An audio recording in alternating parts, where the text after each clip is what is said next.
Delhi liquor కేసులో BRS MLC కవిత దాఖలు చేసిన పిటిషన్పై సుప్రీంకోర్టులో ఇవాళ విచారణ జరగనుంది.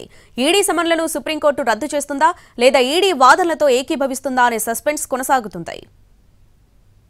లిక్కర్ కేసులో ఈడీ నోటీసులను సవాల్ చేస్తూ బీఆర్ఎస్ ఎమ్మెల్సీ కవిత దాఖలు చేసిన పిటిషన్పై ఇవాళ సుప్రీంకోర్టులో విచారణ జరగనుంది.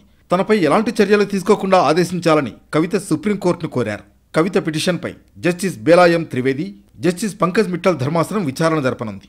ఫిబ్రవరి 5వ తేదీన జరిగిన విచారణ సమయంలో గతంలో వేర్వేరు కేసుల్లో ఇచ్చిన ఉత్తర్వులను, రికార్డులను పరిశీలించాల్సి ఉంటుందని ధర్మాసనం పేర్కొంది. అలాగే ఈడీ పంపిస్తున్న సమన్లను కవిత తీసుకోవడం లేదని, విచారణకు రావడం లేదని ఈడీ తరఫు న్యాయవాది ధర్మాసనం దృష్టికి తీసుకొచ్చారు. అయితే సమన్లు జారీ చేయబోమని గతంలో చెప్పారనే విషయాన్ని కపిల్ సిబల్ సుప్రీంకోర్టు దృష్టికి తీసుకొచ్చారు.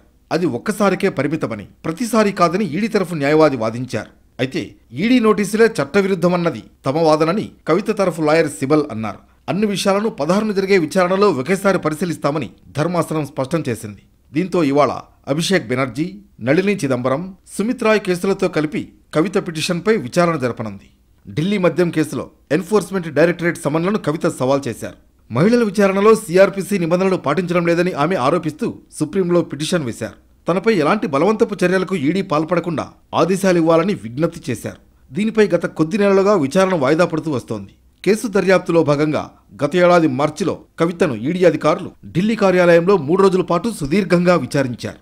విచారణలో భాగంగా అధికారుల ఆదేశాల మేరకు తాను వాడిన సెల్ ఫోన్లను కవిత అధికారులకు అప్పగించారు. ఈడీ కార్యాలయం వద్ద కాకుండా మహిళను ఇంటి వద్దే విచారించాలని కోరుతూ కవిత సుప్రీంకోర్టును ఆశ్రయించారు. కవిత పిటిషన్ సుప్రీంకోర్టులో విచారణకు రాకముందే ఈడీ అధికారులు గత సెప్టెంబర్లో మరోసారి ఆమెకు నోటీసులు జారీ చేశారు. దీంతో నవంబర్ వరకు కవితను విచారణకు పిలవొద్దని కోర్టు ఆదేశించింది. ఇంతలో తెలంగాణ అసెంబ్లీ ఎన్నికలు రావడంతో ఢిల్లీ మద్యం విధానం కేసులో ఈడీ విచారణ వెనక్కి వెళ్లింది.